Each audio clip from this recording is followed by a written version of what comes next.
Greetings, Slackers. September Man here, back with another video. And I was telling you that I was going to do another video about purchasing cars off of Craigslist. And so this car needs a couple of things. If you can spot some missing things there. A low cap for the AC refrigerant line. But with buying used cars, you can save a lot of money buying cars that you know and you understand.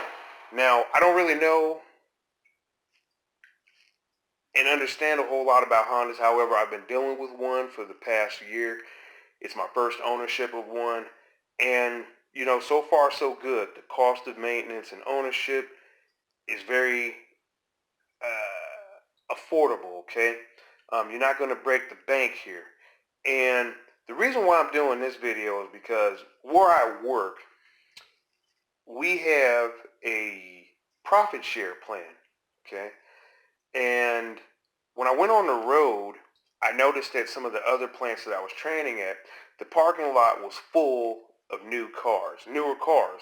So that's a good indication that, you know, people are making decent money, okay, because they can go down and they can afford to purchase them a car. However, in my experiences in dealing with cars and also talking to other people, a lot of people purchase new cars because they're sold on the idea of buying a car brand new. Okay, so you got that brand new car smell. Everybody loves that smell. You know, you have the brand new everything, right? Everything that I'm about to do to this car is brand new and does not need to be done at least for 100 to 150,000 miles. But of course, that depends on how you drive the vehicle. So when you go out here and let's say you find a car on Craigslist that you're interested in, you know, and, you know, it's a little four-banger, whatever, because, hey, you're trying to get the most bang for your buck and be fuel efficient at the same time, you're going to pop the hood of the car and you're going to take a look at the condition of it. If you see any kind of spring and dirt and stuff like that, and then look around the front, around the radiator and the radiator cap, you know, these are all bargaining chips with which you can, you know, negotiate the price of the car down, thus saving more money and, you know, getting a really stellar deal.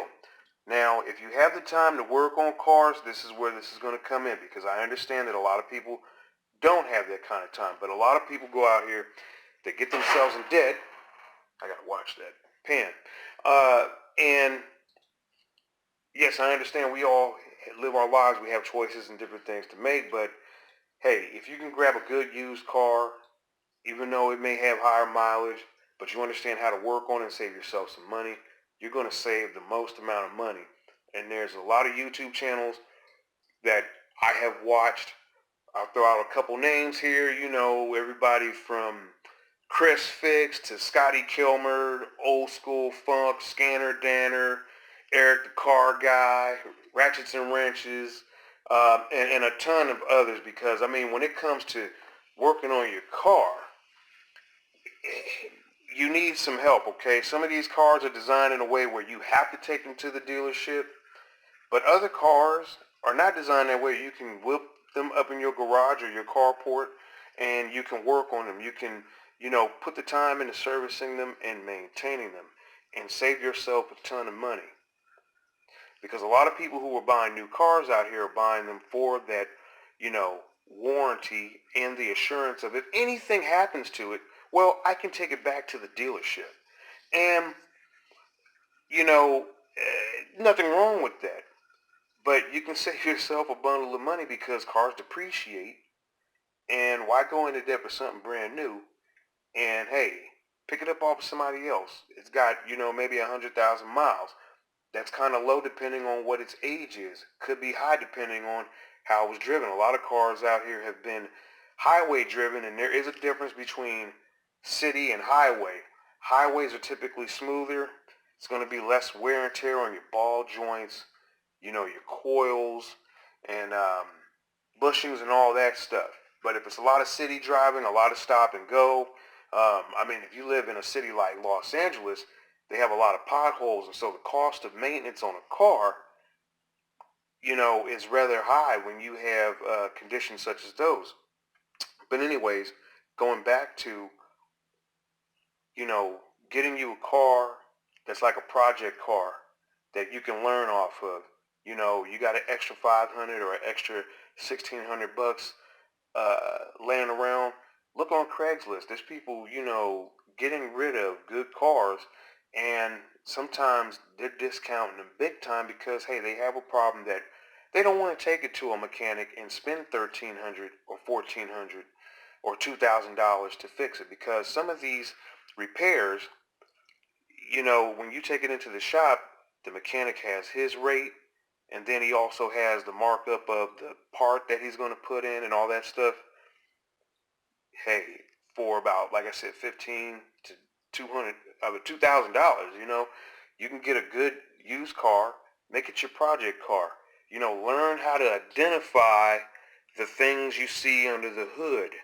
Okay, get to know your car.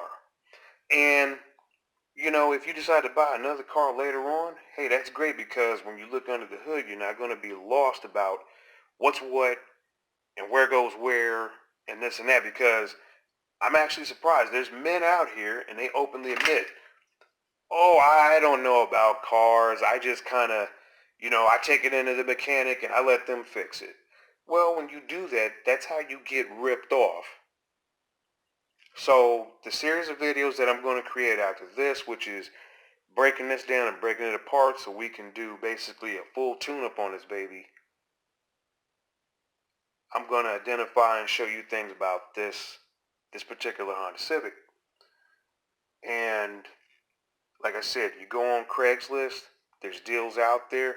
I guess another suggestion before I close anything out that I can make is, you know, get a Carfax, okay? That's going to help you out a lot, because you can see where the car has been. When it does go into a mechanic shop or a service dealer, the VIN number has to be taken down, and when that information is taken down, it goes in a database, and so you can kind of see a visual record of where it's been.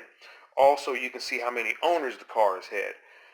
I would recommend trying to stick with, 1 to 3 owners, and depending on where the car has been, because on a couple of my ventures looking at different used cars, you wouldn't believe the stuff that I've seen that people are trying to sell out here. They are literally trying to sell junk.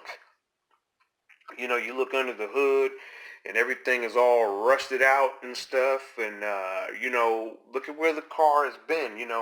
If it's been to a snowy climate, like one time I went to look at this Mazda 3 this guy was trying to get rid of. It looked great on the pictures, but up close and upon inspection, there was rust everywhere. So it was from Minnesota, and in Minnesota they get snow, they put salt down, and so all that rust and corrosion, that could cause you some trouble later on down the line. So these are just little things you want to look for, and like I said, learn about cars and learn about things to look for. Learn about how the engine should sound. Um, is there knocking? Is there pinging? Is it quiet? Also, do the owners have service records? You can find some great deals where the owner has taken care of it. They've gone to the dealership. Um, they took it into the tire shop, and so they have receipts for this. And usually they won't have a problem handing those to you, unless, of course, maybe it has some credit card info on there. But that kind of information is extremely helpful, so you can get a good deal on a car.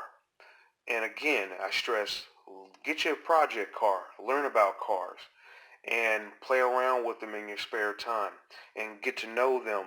And then that way you won't have any fear when you go out here. You'll be confident, you'll be competent, and you'll be able to save yourself some money.